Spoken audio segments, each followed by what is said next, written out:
Bom dia, pessoal. Então, dando continuidade à matéria de Direito Penal 2,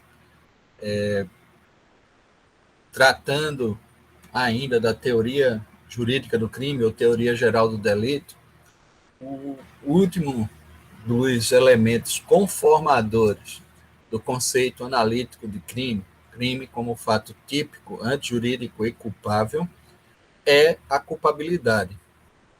Mas a teoria da culpabilidade ela foi desenvolvida ao longo dos tempos e ganhou uma conformação meio que definitiva apenas no século XX, na década de 30 do século XX, com a teoria normativa pura desenvolvida por Hans Welzel, que é também o autor da teoria finalista da ação, que se tornou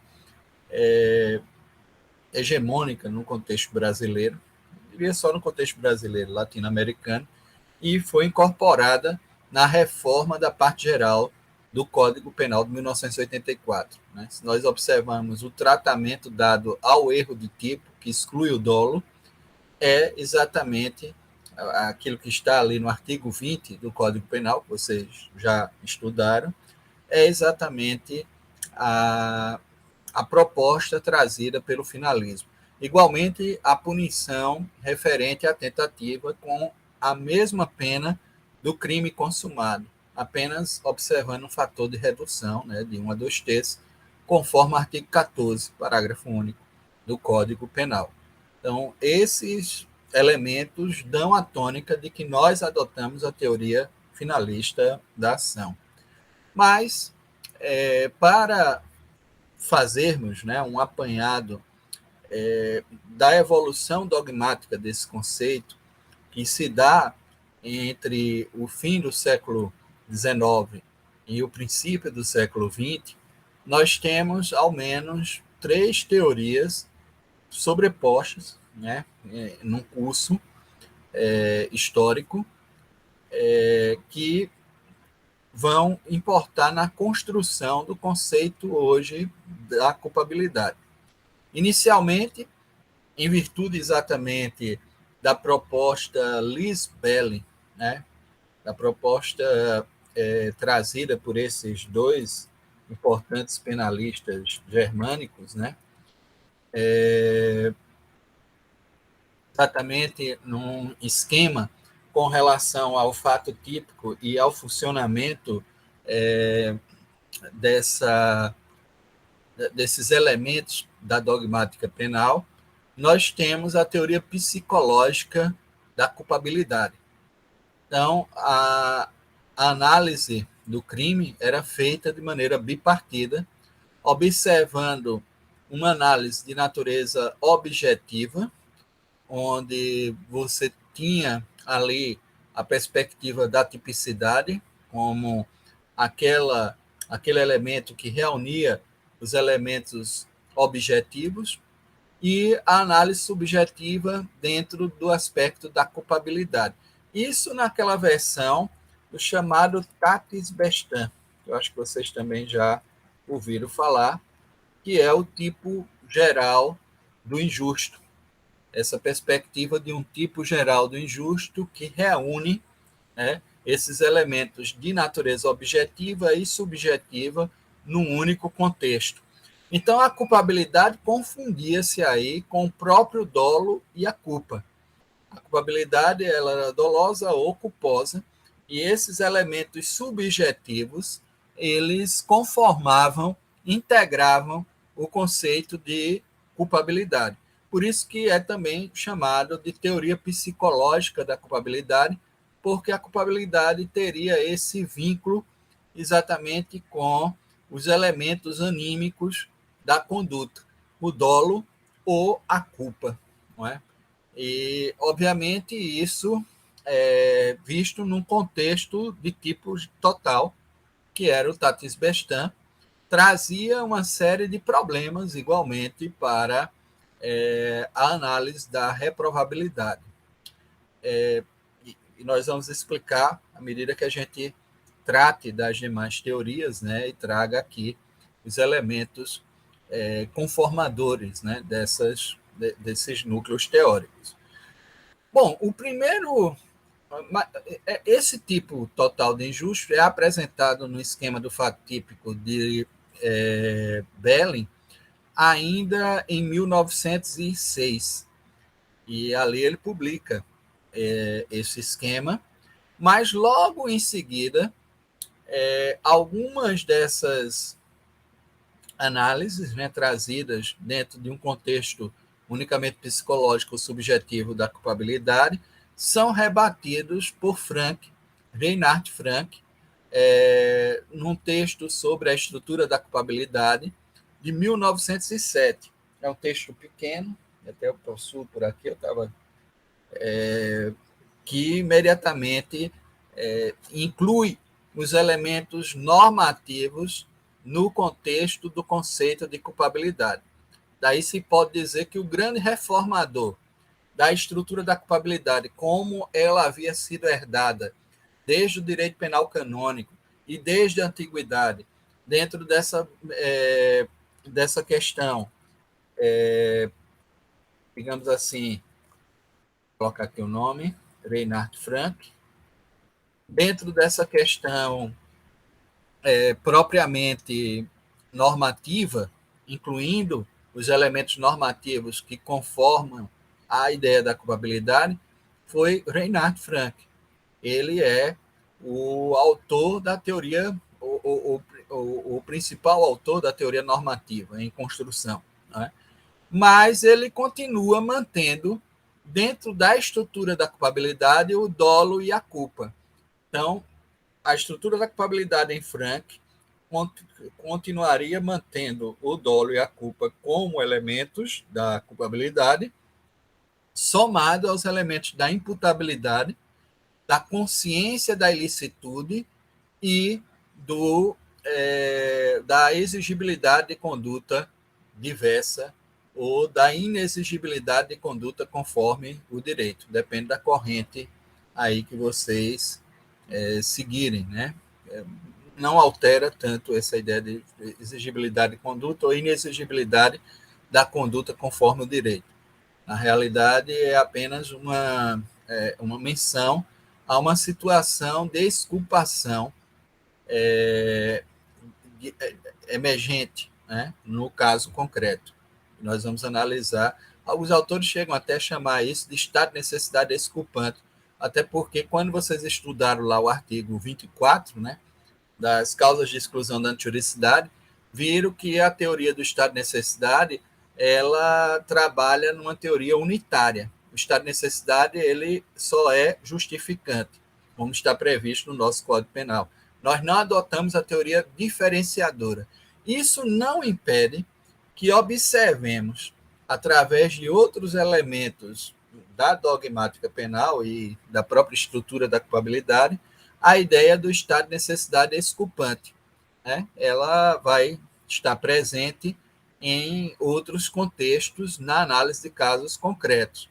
Embora dogmaticamente, lá o artigo 24, quando trata do estado de necessidade, adota uma teoria unitária, adota uma teoria monista, onde o estado de necessidade é só justificante, ou seja, excludente da antijuridicidade.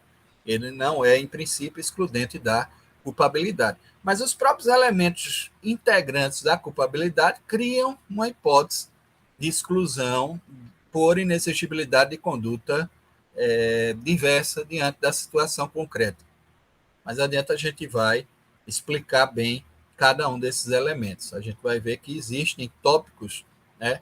Por exemplo, a consciência da ilicitude, ela está vinculada ao artigo 21 do Código Penal, que é o erro de proibição. A imputabilidade está vinculada aos artigos 26 e 27 do Código Penal, que tratam exatamente das situações de inimputabilidade e da maioridade penal, né?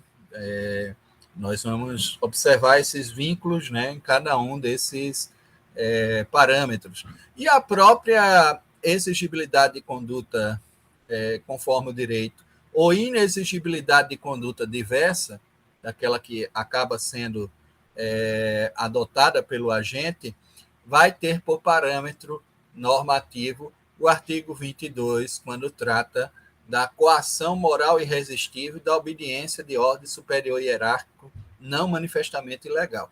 Então, todos têm algum vínculo, como eu sempre digo, nada aqui é teórico e distante da prática e daquilo que está positivado, né, como norma e presente no nosso Código Penal. São elementos que a gente deve sempre ofertar esse vínculo com o que está normatizado e está presente, né, dentro do código e funcionando, em tese, para a aplicabilidade do direito. Então, dentro dessa vertente normativa, a inclusão desses elementos normativos são elementos operacionais que permitem ao julgador avaliar a reprovabilidade do autor. Porque o que é a culpabilidade, no seu sentido mais amplo? É a reprovação do autor de um fato ilícito. Daí a importância da análise dessa estrutura da culpabilidade. Ela está e ela integra os elementos que importam na reprovação do autor do fato ilícito.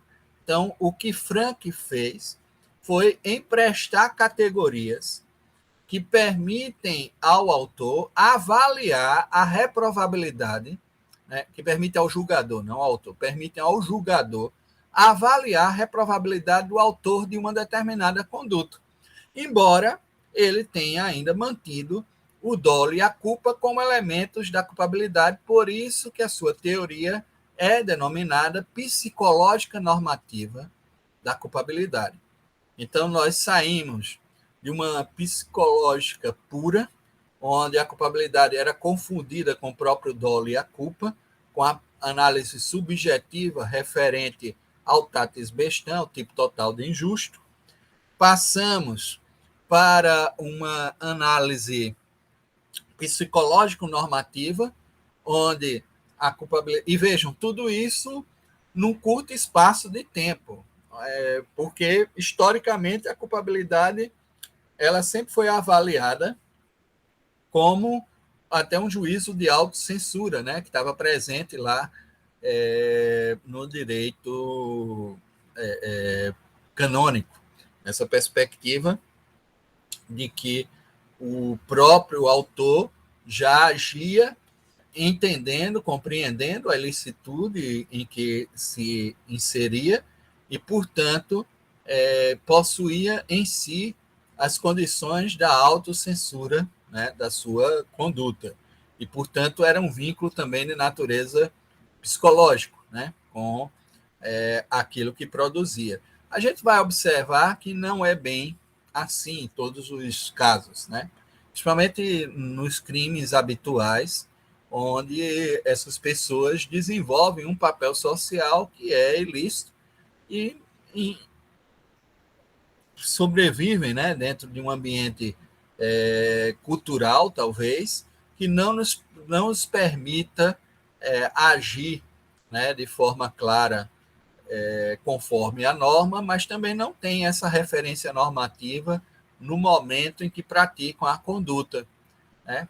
Grupos organizados, sujeitos, né, que não integram aquela comunidade, em princípio, são estrangeiros, não necessariamente atuam nessa análise. A gente vai observar como é que isso funciona quando tratarmos agora da teoria normativa pura adotada por Welsel no tocante à estrutura da culpabilidade. Então, nós já tratamos da teoria psicológica, demonstramos aqui que, conforme Leeds e Belling, a culpabilidade confunde-se com o próprio dolo ou com a culpa presentes na conduta, e, portanto, é uma análise subjetiva da ação. Então, já estaria presente nessa análise subjetiva da ação, havendo dolo e culpa, a reprovabilidade do ato. a teoria de Leeds, que já insere as categorias normativas que são avaliadas pelo julgador no momento da reprovabilidade, que culpabilidade significa isso, reprovabilidade do autor. E aí essas categorias normativas são a imputabilidade, a consciência da ilicitude e a inexigibilidade de conduta diversa, daquela adotada. Nós temos, dentro desses elementos, as categorias de que se serve o julgador para a análise concreta do fato, embora mantendo o dolo e a culpa na culpabilidade, que é algo que, com Welsel, vocês todos sabem, quando estudaram a teoria da conduta dentro da perspectiva da ação finalista, estudaram o finalismo como um elemento que insere esse contexto do dolo e da culpa no tipo. Então, o dolo e a culpa são deslocados da culpabilidade para o tipo penal. Há uma razão para isso, tanto que alguns autores dizem que Welsel cria uma teoria psicológica da conduta que tem, dentro dessa perspectiva, a análise de que o tipo, que antes era visto como um elemento detentor apenas de descritores, de elementos objetivos, né? Uma categoria dogmática que tinha apenas elementos objetivos, ele passa a ter igualmente elemento subjetivo, né? E é o dolo. A ação típica, em princípio, é uma ação dolosa. Quando se coloca no Código Penal, lá na versão sintética, né, da descrição do homicídio, matar alguém, eu leio matar intencionalmente alguém, matar dolosamente alguém. É assim que está nessa descrição do artigo 121, plausível dentro da teoria de que o dolo é o elemento natural do tipo. Essa questão de que o dolo é o elemento que naturalmente integra os tipos em espécie. Então, os tipos penais, em princípio, eles são dolosos. E o dolo é um elemento também final, no sentido de que ele demonstra o direcionamento adotado, né, para produzir um determinado resultado. O dolo é igualmente um elemento que denota a finalidade, né? É essa questão que está aí presente. Por que isso? Quais são os elementos constitutivos do dolo, conforme a teoria welseniana? O primeiro elemento é o elemento intelectivo, que é a representação mental, ou seja, é a capacidade que nós temos de representar a ação de maneira antecipada. E diz respeito àquilo que o Zaffaroni vai denominar de antecipação biocibernética do fato. O que é isso? Bio, vida. Ciberneses, movimento. Então, antecipação dos movimentos da vida que vão gerar um determinado resultado e vão produzir um determinado resultado. Então, essa antecipação dos movimentos da vida que produzem um determinado resultado, nós chamamos de dolo. O dolo nada mais é do que essa antecipação dos movimentos da vida para a produção de um determinado resultado, nesse aspecto intelectivo. Porque o volitivo, que é o outro elemento integrante do dolo, significa uma vontade que se coaduna àquilo que foi representado. Ou seja, que ou se dirige, né, na perspectiva do dolo direto, que quer realizar aquilo que foi representado, ou que consente na perspectiva do dolo indireto, que é indiferente com aquilo que foi representado, que é o que nós temos no chamado dolo eventual, né? Vocês já estudaram o dolo direto e o dolo indireto. Então, vocês sabem o que eu estou aqui falando. Então, essa perspectiva trazida pelo finalismo, vai conformar, teoricamente, esse conceito do dolo.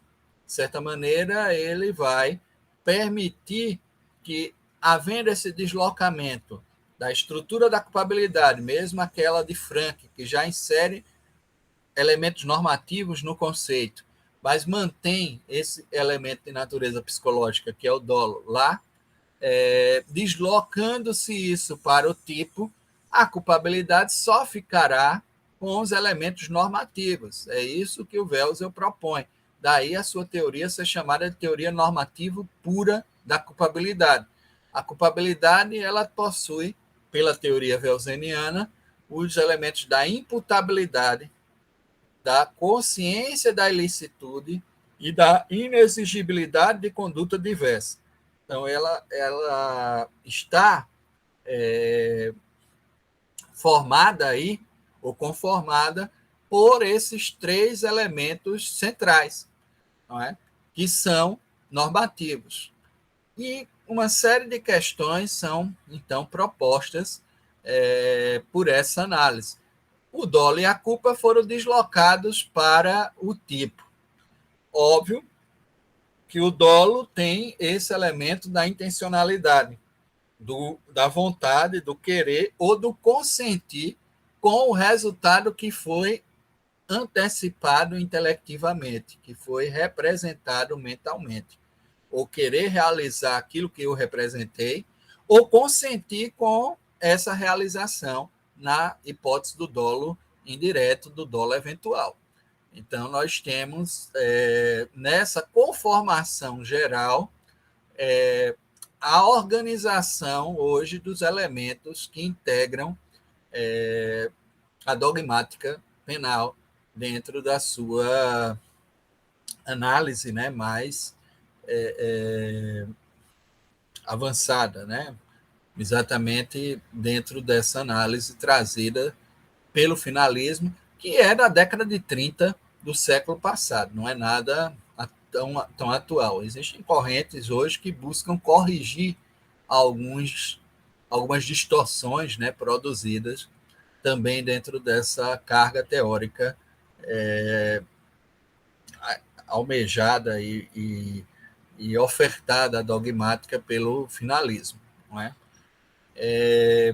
Então, nós temos esse reagrupamento de todos esses elementos. Né? O dolo e a culpa saem da culpabilidade, vão para o tipo, a culpabilidade fica tão somente com os elementos normativos, e há uma razão para tudo isso. Né? Welser coloca que a intenção está na cabeça do réu, ou seja, do autor do fato. O autor do fato é que sabe, de fato, o que pretende realizar, né, dentro daquela direção do curso causal da sua conduta. Isso aí é algo que pertence a ele. Agora, a reprovação, os elementos de reprovação, que são os elementos normativos, pertencem ao juiz. Com isso, também, ele torna o dolo meramente psicológico. Ele acaba também com a ideia do dolo normativo ou do dolus malus, que é o formato do dolo que, por exemplo, o direito civil e parte do direito administrativo trabalham até hoje, com a ideia do dolo normativo. No campo penal, não mais. O dolo passa a ter uma característica exclusivamente psicológica, né, de intencionalidade e algo voltado para produzir aquilo que foi representado mentalmente ou de consentir com aquilo que foi representado mentalmente, né, que houve dentro dessa antecipação biocibernética. É óbvio que existem elementos na hora que alguém pratica tais fatos que lhe permitem reconhecer aquele fato como algo que contraria o ordenamento jurídico, ou seja, algo que é proibido. Mas isso não é uma exigência na atuação trazida por Welser, tanto que ele cria, né, um elemento que é dentro dessa análise, né, que leva à concepção, né, de que a culpabilidade ela tem essas características normativas que são operadas pelo julgador, não pelo autor do fato no momento em que ele age. De maneira que cria-se aí uma teoria limitada da culpabilidade, né, onde a culpabilidade ela vai atuar não dentro daquela perspectiva da teoria extrema, onde o dolo ainda estaria em conformação com os elementos dessa culpabilidade e teria essa característica normativa, mas na teoria limitada da culpabilidade você vai fazer uma avaliação apenas da possibilidade de tomar conhecimento da ilicitude. É essa a principal diferença, por exemplo, trazida por Welsel em distinção à teoria de Reinhard Frank, que já é inovadora, porque Frank já inclui esses elementos normativos dentro da culpabilidade. Ele é o autor, né, original da culpabilidade normativa, né? Welsel apenas reagrupa tudo isso. E como é que isso funciona? Para Frank, essa consciência da ilicitude tinha que ser atual ao momento da conduta, né? O sujeito já agia dentro dessa perspectiva da consciência da ilicitude. Para Welsel, não. Basta que ela seja potencial. Daí essa perspectiva que vai trazer uma redução, uma ampliação, eu até diria, não uma redução, uma ampliação das possibilidades de reprovação, da análise judicial no contexto da reprovação. E o exemplo é dado por ele num dos seus manuais, numa das edições do seu manual, de 1956, no tocante ao caso de uma enfermeira que na Alemanha Oriental consiga escapar lá da cortina de ferro, né, comunista, e migre para a Alemanha Ocidental. Há uma coisa interessante, porque na Alemanha Oriental o aborto era permitido. Essa enfermeira está grávida. Ao chegar na Alemanha Ocidental, ela vem e pratica o aborto. Esse era um caso que ele colocava, né? E na Alemanha Oriental, isso não seria crime. Mas na Alemanha Ocidental havia ainda regras que vedavam a prática do aborto. Portanto, o aborto persistia como uma conduta proibida. E aí nós temos um choque, né, muito claro entre as referências normativas.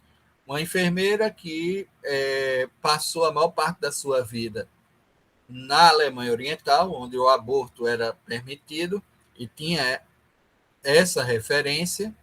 Ao chegar na Alemanha Ocidental, ela pratica o aborto, mas ainda com essa referência normativa do seu país de origem.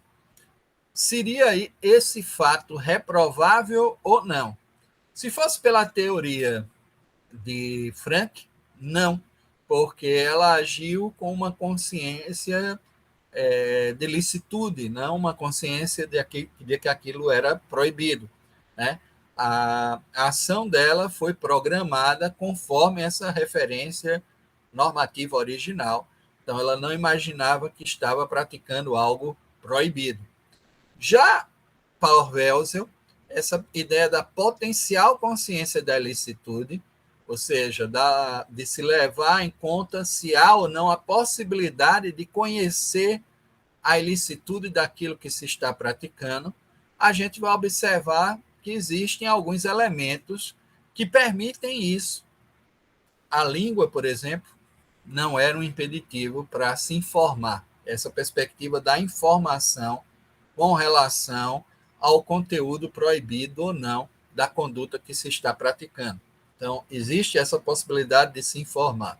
A outra reflexão que aí traz é de que legislações ou normas acerca do aborto, elas são extremamente diferenciadas por todo o mundo. Então, estando no outro Estado soberano, essa referência modifica de maneira que, vendo possibilidade de se informar, essa pessoa, ainda que não tenha agido com essa consciência atual, no momento em que estava praticando a conduta, ela tinha a possibilidade de adotar a conduta com a referência normativa correta, porque ela tinha as condições de comunicação, de linguagem suficientes para fazer essa avaliação daquilo que estava praticando e de se conformar normativamente. É interessante essa análise que eu trago com relação ao erro de proibição, porque no erro de proibição está muito claro que não se pode alegar o desconhecimento da lei. O desconhecimento da lei é inexcusável. O que se pode alegar é que não se tenha consciência no momento da sua ação e que aquilo que efetivamente está sendo praticado é ilícito, né? Ou seja, você imagina que existe algum tipo de permissão para aquela conduta, ou que ela em si, aquela hipótese, aquela conduta, ela não se conforma à ilicitude do fato, né? Então, essa é uma alegação que leva à exclusão da culpabilidade, da reprovabilidade penal, não é? Pelo artigo 21. Pode levar, ou leva a uma redução da pena no tocante à questão relacionada a. Embora a gente vai estudar com mais detalhamento o erro de proibição, estou aqui só adiantando algumas questões relacionadas a ele, né, levando a uma redução da pena prevista no próprio artigo 21 para o chamado erro de proibição vencível, aquele que poderia ter sido superado pelo autor com maior cuidado na sua comunicação, a forma como ele se comunica para tomar consciência de que aquele fato é um fato ilícito. Então, nós temos, dentro dessa perspectiva do artigo 21, elementos que conformam essa análise. De maneira que, nesse caso da enfermeira, Welser defende a reprovação do ato, porque existiam as condições de tomar conhecimento da ilicitude daquilo que se estava praticando. É essa questão que é colocada pela ideia da potencial consciência da ilicitude. Na realidade, com isso, Welser também quer desenvolver um campo teórico onde lide com os criminosos, chamados criminosos habituais. Já era uma preocupação com a perspectiva dos crimes funcionais, né, praticados por determinadas organizações criminosas, onde essa referência normativa, dentro dessa subcultura, e aí é um conflito com uma cultura que é produto, né, de um grupo menor, né, onde essas referências e expectativas normativas estão totalmente invertidas. E aí essa ideia de que essa consciência é atual, no momento, poderia estar obnubilada, né? Ou seja, a pessoa há um campo de obscuridade em se ter ou não essa noção de se existe ou não aquela prática como uma prática ilícita. É lógico que essa teoria que leva apenas à ideia da potencial consciência da ilicitude e não exige uma consciência atual, está vinculada a uma teoria meramente psicológica do dolo, que é o dolo geral, o dolo como está conformado, né, no tipo, como elemento natural do tipo, como é a teoria finalista da conduta. Ora, se defende que o dolo é meramente psicológico, e aqui voltando para os elementos do dolo. O dolo, dentro da teoria finalista, ele tem esses dois elementos, o intelectivo e o volitivo. No elemento intelectivo, você faz uma representação mental Isso, inclusive, aqui para nós. Durante muito tempo se discutiu quais as contribuições que permitiram a Welser construir a teoria finalista. Alguns autores viam a influência do ciclo de Viena, né, dos pensadores de Viena, no pensamento de Welser, o texto de Nicholas Hartmann, Ética Material de Valores, como um dos fundamentos do pensamento de Welser, mas depois, numa entrevista, o próprio Welser negou, disse até que não tinha lido boa parte daqueles textos que estavam ali referidos, que toda a sua teoria tinha por base Aristóteles, ou seja, era uma teoria ainda de conteúdo aristotélico sobre o conhecimento, né? Era uma teoria de conhecimento aristotélica. E ele explica por quê, né? Está dentro daquela perspectiva, né, que é trazida pelo realismo aristotélico, de que a gente só conhece aquilo que nós experienciamos a partir dos sentidos, né? Essa perspectiva de que tudo que está, ou que é conhecido e apreendido por nós, nos vem dado a partir dos sentidos, que no latim é essa frase, né, que resume essa perspectiva do conhecimento aristotélico, que é nihil est in intellectis quod prius non feritem sensu. Ou seja, nada está na nossa inteligência que não tenha passado primeiro pelos sentidos. Nada está no nosso intelecto que não tenha passado primeiro pelos sentidos.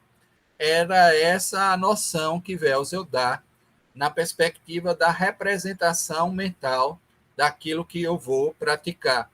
Diz respeito exatamente à possibilidade de se referir a partir do sentido, né, a partir dos sentidos, ter noção, né, do que vai ser produzido, exatamente porque nós experienciamos esses cursos causais.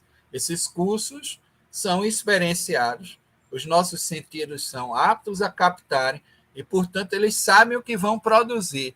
Por exemplo, quando vão dar um disparo de uma arma, quando vão atropelar uma determinada pessoa, né? Tudo isso já foi produto da experiência e dos sentidos, das sensações, que nos permitem conhecer. E aí nós temos essa capacidade de antecipar esses movimentos da vida que produzem um determinado resultado. É óbvio que isso é uma teoria aristotélica, né? Essa é a questão que está posta e trazida por Welser quando faz essa análise do conceito de dolo, né? Que está presente na teoria dele. Mas existe um outro elemento que é exatamente o que reflete sobre o conteúdo proibitivo ou não da conduta, que Welser cindiu e jogou lá na culpabilidade, que é essa perspectiva da consciência da ilicitude. Na verdade, não tinha sido jogado na culpabilidade, porque já estava desde Frank. Mas como em Frank o dolo também era uma categoria dentro da culpabilidade, essa cisão não ficou tão perceptível, já que o dolo normativo persiste, essa perspectiva de um dolus malus, de produzir um resultado negativo. Para Welser, não, é só querer produzir aquele resultado que está ali, matar alguém para produzir esse resultado morto. Isso já seria suficiente, né, dentro da análise trazida pelo finalismo. E no caso de Frankman, persiste a ideia do dolo normativo. Essa é uma distinção muito grande entre as duas teorias, né, dentro dessa perspectiva de que o dolo normativo persiste. Mas, para isso, ele pegou um elemento que está no elemento de reflexão, ou seja, eu não reflito apenas cursos causais, cursos mecânicos, físicos, né, de realização do resultado. Eu reflito também acerca dos valores, porque o homem está inserido no mundo da cultura e, portanto, em tese, também faz uma avaliação dos valores. Só que Welsel cindiu isso e colocou isso na estrutura da culpabilidade. Ele não deixou isso lá no tipo na hora da conduta. E há uma razão para isso, porque ele diz que, em tese, não se deve exigir do sujeito que está agindo essa autocensura. A censurabilidade não pertenceria, em tese, a ele, porque, do contrário, eu não iria nunca reprovar um mafioso ou um membro da organização criminosa, porque ele não age sobre essa autocensura. Isso pertence aos juízes, isso pertence ao órgão julgador. E, portanto, esse elemento da consciência da ilicitude, que obviamente estaria na atuação, né, presente em tese na atuação, fica dentro da culpabilidade como estrutura normativa da culpabilidade. Foi isso que ele fez, ele deslocou esse elemento lá para dentro da culpabilidade. Existe, portanto, uma cisão feita nesse momento da representação mental. A representação mental sugerida por Welsel diz respeito apenas ao curso causal, à antecipação dos movimentos de vida do resultado, mas não aos elementos culturais que avaliam esse resultado, que valorizam esse resultado, porque isso aí caberia ao juiz fazer uma análise de se houve ou não essa consciência da ilicitude no momento da ação, né? Se ela era ou não possível no momento da ação. É essa a grande reviravolta e o reagrupamento. Mas, por conta disso, Klaus Hoxe, que é um teórico mais recente, né, do funcionalismo, ele sugere que criou-se uma teoria bipartida do dolo. O dolo está tanto no tipo quanto na culpabilidade. O dolo no tipo é elemento anímico, psicológico, intenção voltada à produção de um determinado resultado, e na culpabilidade ele é um elemento normativo detido pela ideia da potencial consciência da ilicitude. Essa é a teoria da dupla localização do dolo, né? O dolo está duplamente localizado na estrutura do crime. Ele está tanto no tipo quanto na culpabilidade. Isso na reflexão trazida por Klaus Hoxe no tocante ao que fez o finalismo. Porque, ao cindir o elemento normativo e deslocá-lo para a culpabilidade, deixando o dolo apenas como elemento psicológico no tipo, o que Welsel fez foi exatamente isso. Ele transformou propriamente esse dolo, né, esse elemento anímico, num elemento que não tem valoração, avalorado, né? O dolo, como elemento psicológico natural, não faz uma valoração ainda da conduta, porque, em tese, não há uma exigência de que essas pessoas atuem com um juízo de autocensura.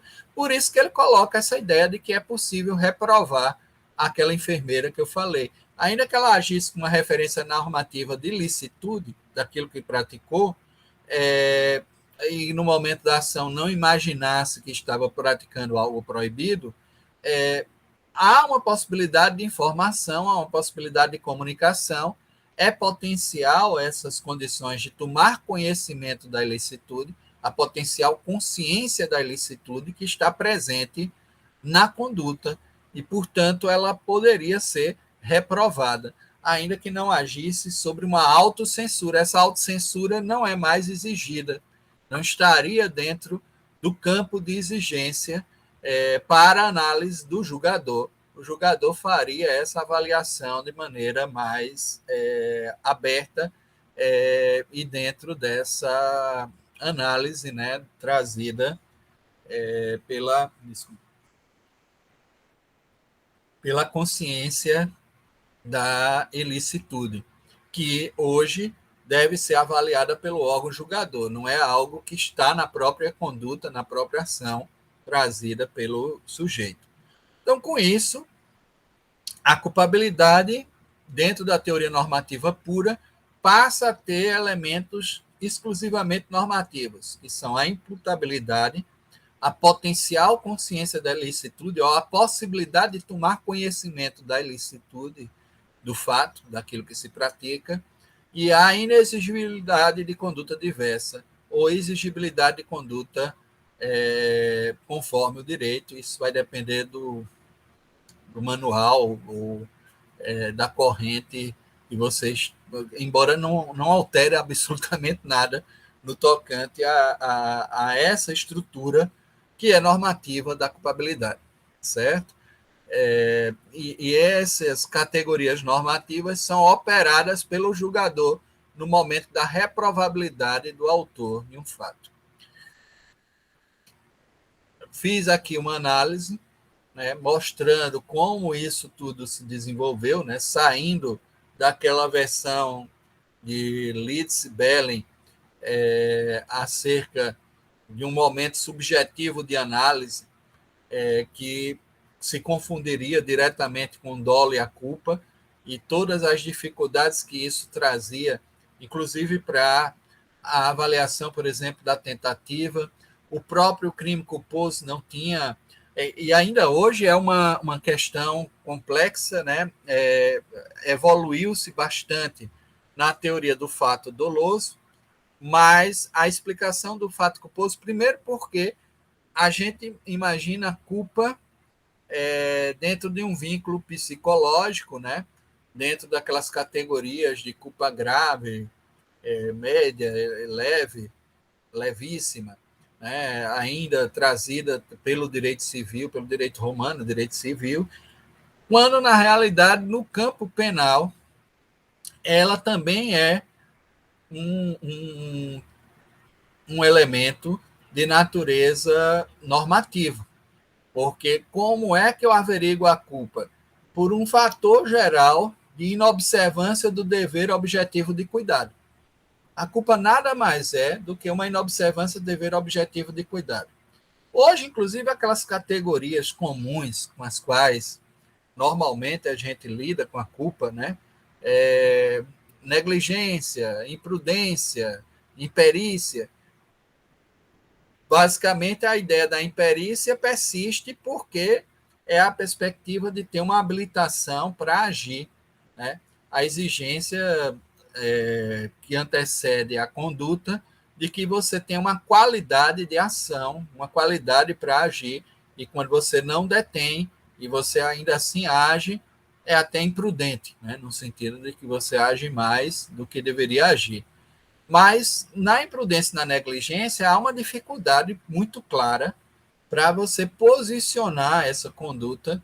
Bom, a imprudência como agir mais do que deveria agir, a negligência como uma omissão de cautela ou omissão, um agir menos do que deveria agir. Eu digo isso, por exemplo, se uma placa no trânsito diz que a velocidade máxima permitida são 80 km por hora, e você vem a 120, aí você diria, o sujeito é imprudente, porque ele está agindo num patamar superior ao que deveria agir naquele contexto de conduta, de gerenciamento de risco, e tudo é um gerenciamento de risco, né, dentro do ambiente social. Então, você vai pautar por elementos normativos que vão distribuir esses riscos e vão reduzir, né, as condições desses riscos resultarem em algum dano ou resultarem em alguma lesão. Então, quando você põe uma placa 80 km por hora, você está querendo gerenciar o risco inerente àquela conduta, né, para exatamente permitir que os deslocamentos por tráfego continuem a ocorrer, mas dentro de um risco aceitável, de um risco limitado, de um risco controlado, gerenciado, né, por essas regras objetivas. E aí, quando você se põe numa velocidade acima da placa, aí se eu digo que é imprudente, eu esqueço que também houve da sua parte, ao se colocar nessa velocidade, uma omissão de cautela. Na verdade, é uma inobservância do dever de cuidado, que é uma fonte normal da questão culposa. E, a partir daí, o curso causal gerado pode ser atribuído a uma obra sua, algo que resulta das suas escolhas, ainda que você não tenha diretamente pretendido ele, ou até mesmo consentido com a possibilidade da ocorrência dele, isso vai, obviamente, ser atribuível, imputável, né, a você. É uma atribuição normativa, né, do resultado. E esse resultado vai ser atribuído exatamente por conta dessa prática que inobserva o dever de cuidado.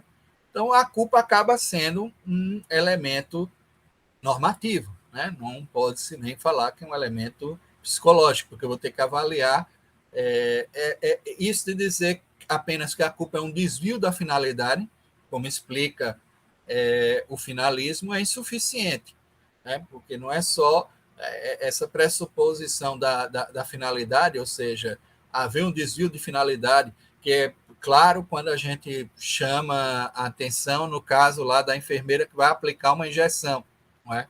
Aplicar aí uma aminofilina com glicose tem um tempo correto dentro da qualificação que ela tem. Ela não pode ser uma imperita, porque é uma enfermeira formada que tem as condições para lidar com a administração daquela droga. Então, ela tem a informação, o conhecimento para lidar. E existe um período correto para a aplicação. Mas, sei lá, o hospital de repente está cheio, existe uma série de demandas, e aí ela não observa esse cuidado, aplica de forma veloz e a pessoa tem uma síncope cardíaca e morre, né? E aí você vai estar diante de uma administração incorreta da droga.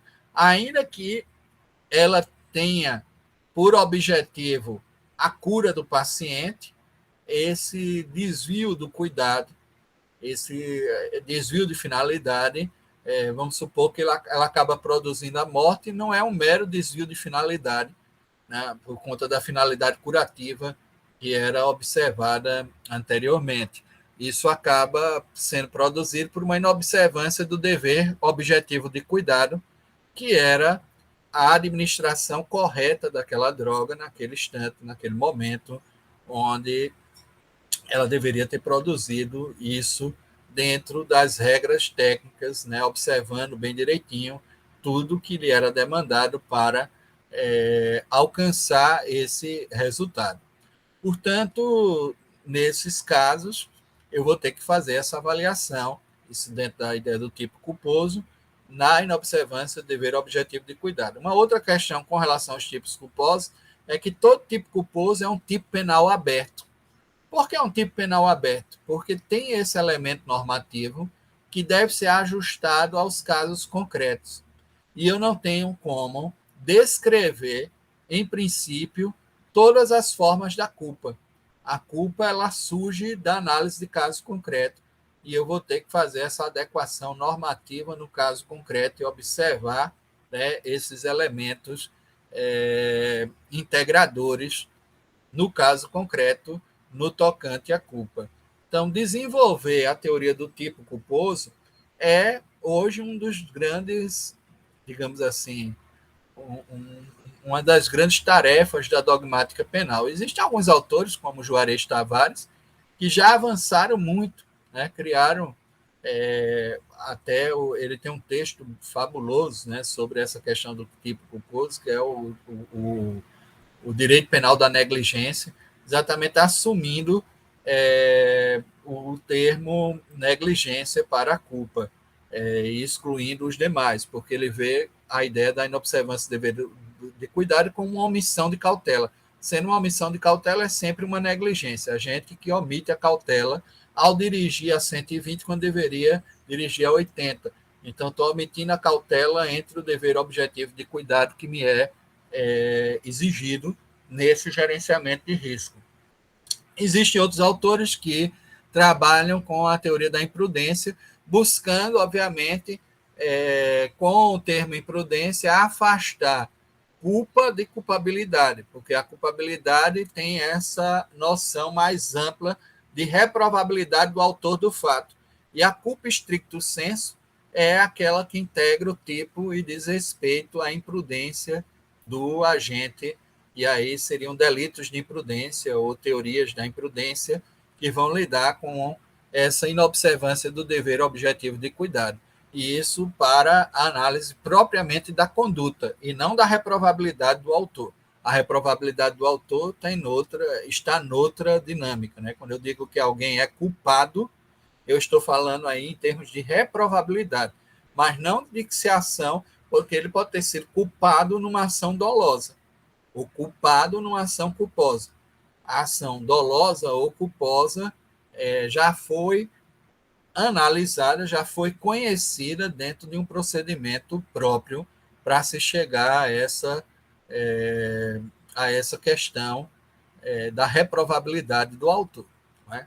Então, a culpa, em stricto sensu, ela é elemento do tipo, mas é um elemento que eu não posso simplesmente dizer que tem categorias, até mesmo dentro dessa versão original lá, Liz Belling, era complicado falar numa análise de vertente subjetiva, porque a própria culpa não traz, em princípio, um vínculo causal, como o dolo traz. O dolo eu estou querendo produzir aquele resultado, ou então imaginando que ele é possível e consentindo com ele, indiferente a ele, que é o que ocorre no dolo indireto, no dolo eventual. Na culpa, não é isso. A ação é dedicada ou destinada a uma outra produção e, por uma inobservância do dever de cuidado, o resultado alcançado acaba sendo outro, né? Eu acabo produzindo um resultado diverso daquele que, em tese, eu pretendia inicialmente. Então, nós temos claramente aí essas condições, né? Que aqui eu avalio como presentes, né, nessa análise no tocante ao delito culposo. Bom, mas vocês teriam alguma questão com relação à aula, alguma coisa que queiram mais esclarecimento?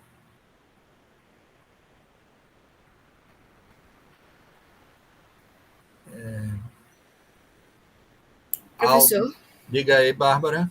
bom Pode falar. dia. Bom dia. Eu sou uma pessoa que eu preciso me encontrar nas doutrinas, porque eu gosto bastante de ler. Aí eu estava dando uma olhada no material que o senhor disponibilizou no início, aí eu queria entender, eu começo a dar uma lida por culpabilidade, e aí eu vou estudar sobre essa teoria sobre as funções, fins e justificações da pena, ou não, eu começo pela teoria da pena. E, olha, comece pelo direito penal constitucional. Comece Tá, por ali, por aqueles elementos. E depois, na teoria geral do delito, tem uma parte referente à culpabilidade. Aí você também lê isso. Porque teoria da pena a gente só vai começar mais adiante. Eu acho que daqui a uns 20 dias, né, mais ou menos. tá. Porque ainda estamos na teoria jurídica do crime, que é essa parte final. Porque se eu não me engano, vocês viram até concurso de agentes, não? Né, em penal 1. Foi isso.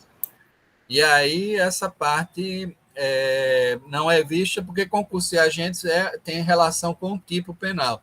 Vocês viram o erro de tipo, vocês analisaram essa parte referente aos tipos dolosos e culposos, né? Fizeram essa avaliação, e aí a culpabilidade ela dá início, a estrutura da culpabilidade ela dá início a penal 2, né? Então é uma discussão agora, da teoria geral do delito ainda. Porque, como eu falei, os elementos que compõem o conceito analítico e operacional de crime são a tipicidade, a antijuridicidade e a culpabilidade. Tipicidade e antijuridicidade vocês já estudaram em penal 1. Aí o que fica restando para a gente é só a estrutura da culpabilidade, para poder dar início à análise referente à teoria da pena, tá certo? E aí está faltando só isso. Mais alguma questão?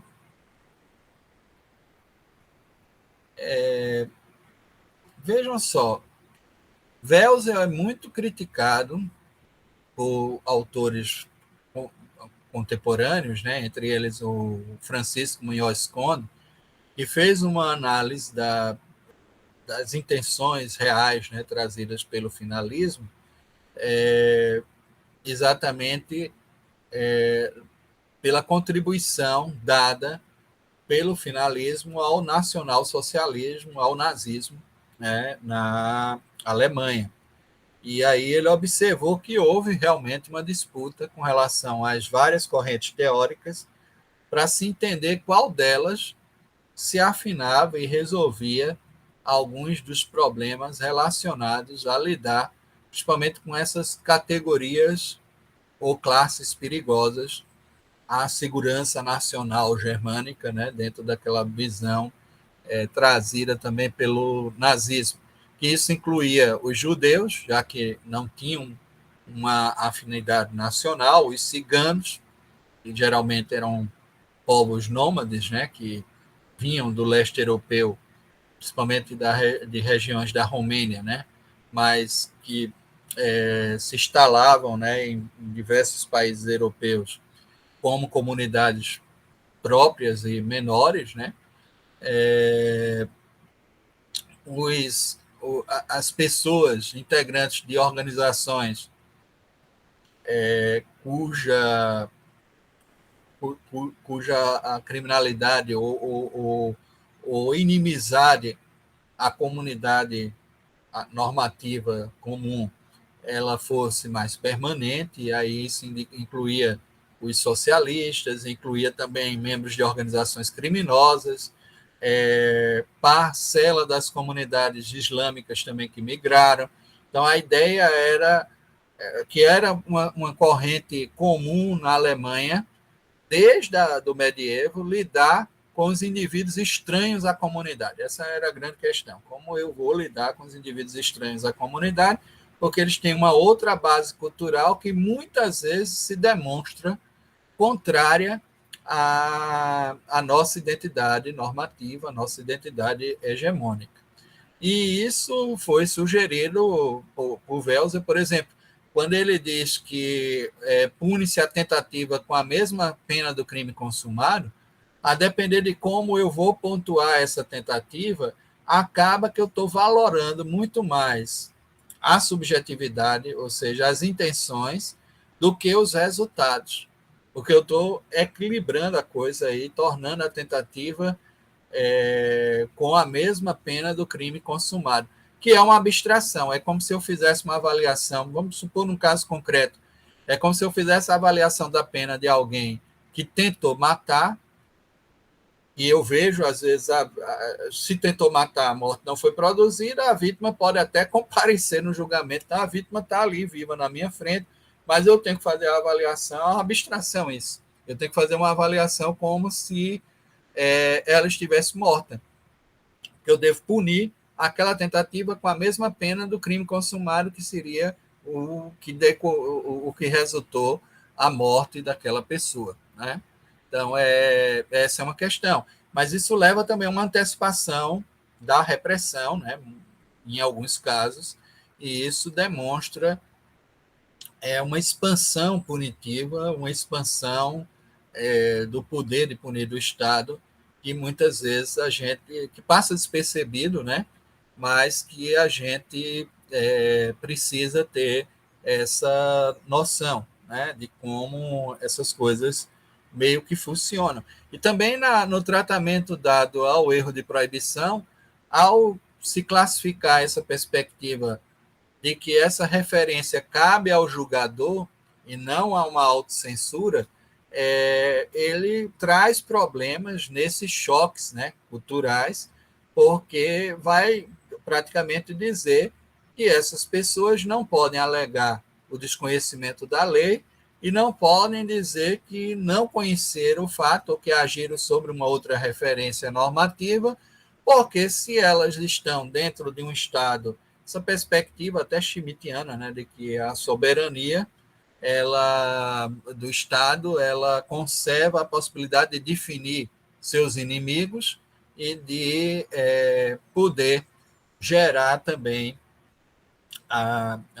digamos assim, a reprovação, mesmo diante de fatos onde o sujeito agiu com uma referência que não era não era a daquele país, não era daquela ordem, é muito mais um choque de culturas num, num universo, né, onde as pessoas vêm, às vezes, de diversos países, que é próprio também da Europa, né, essa perspectiva de choques multiculturais que estão aí postos e que você vai acabar reprovando porque vai dizer que a pessoa tem capacidade de se comunicar e de começar a agir de acordo com a referência normativa daquele país em que ela esteja integrando ou que ela esteja participando, né, das relações da comunidade e, portanto, ela pode ser reprovada, sim, pelo ato que pratique.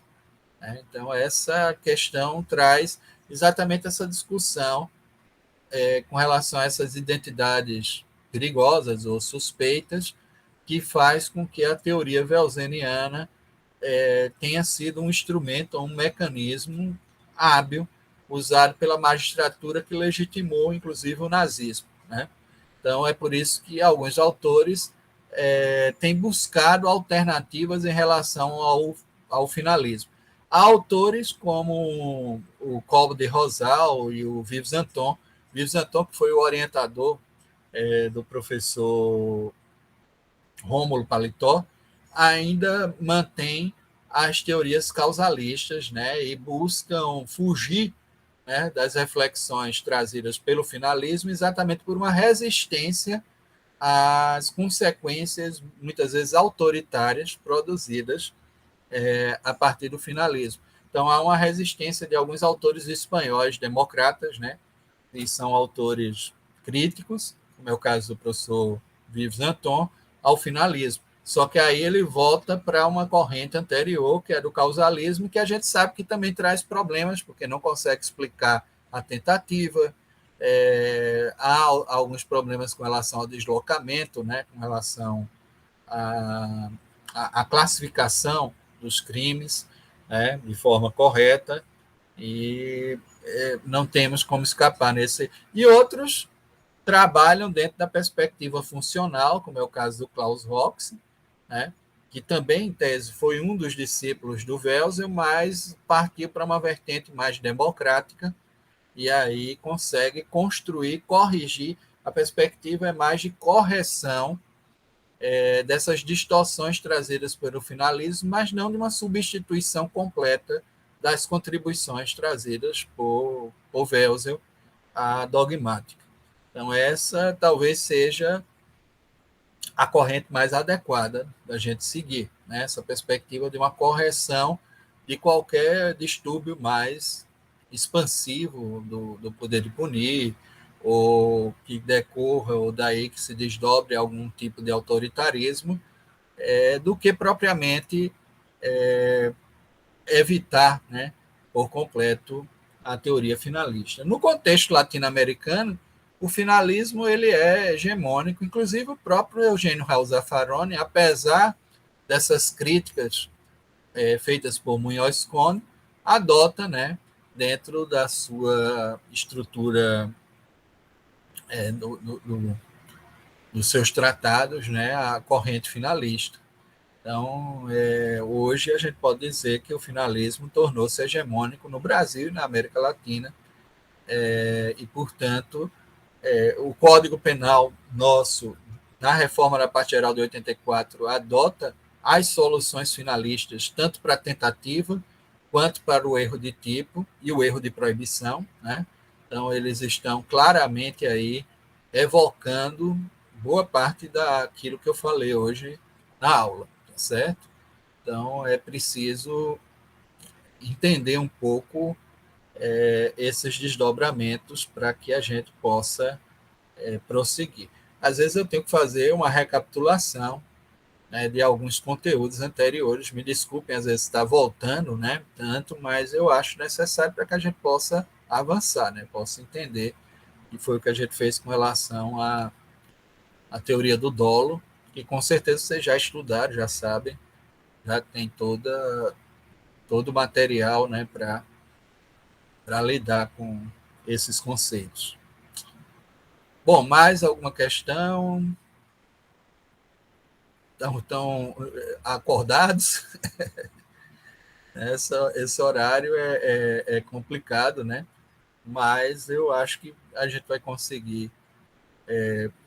Sempre que possível, eu vou também passar essas aulas lá para o. Vão estar disponíveis, né? A gente gravou a aula hoje. Vou procurar mandar, porque hoje chegou a notícia, né, do professor Sven Peter que houve a invasão lá da sala dele. Aí eu vou procurar mandar esse link lá no grupo do WhatsApp, porque fica num universo mais restrito e a gente controla um pouco essa questão relacionada a invasões na sala, né? Tá certo?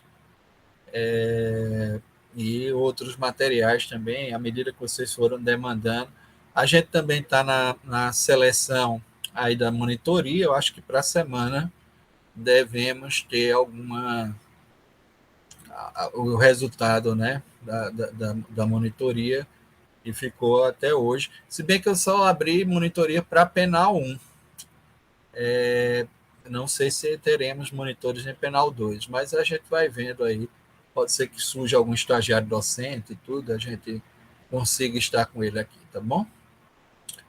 Então, gente, hoje era isso, né? Trabalhar esse conceito da estrutura da culpabilidade, como ele se desenvolveu, e com isso a gente pode suspender, continuar, né, na próxima aula a nossa matéria, tá bom? Ok? Pronto. Então, até mais, bom dia para todos, né? Vamos. Tomara que hoje faça um pouquinho de sol para a gente poder passear nas praças, ter uma convivência maior, né? Porque desde ontem uma chuva danada aí, né? Mas à tarde tomara que o sol suja, tá certo? Então, um abraço a vocês, até a próxima aula.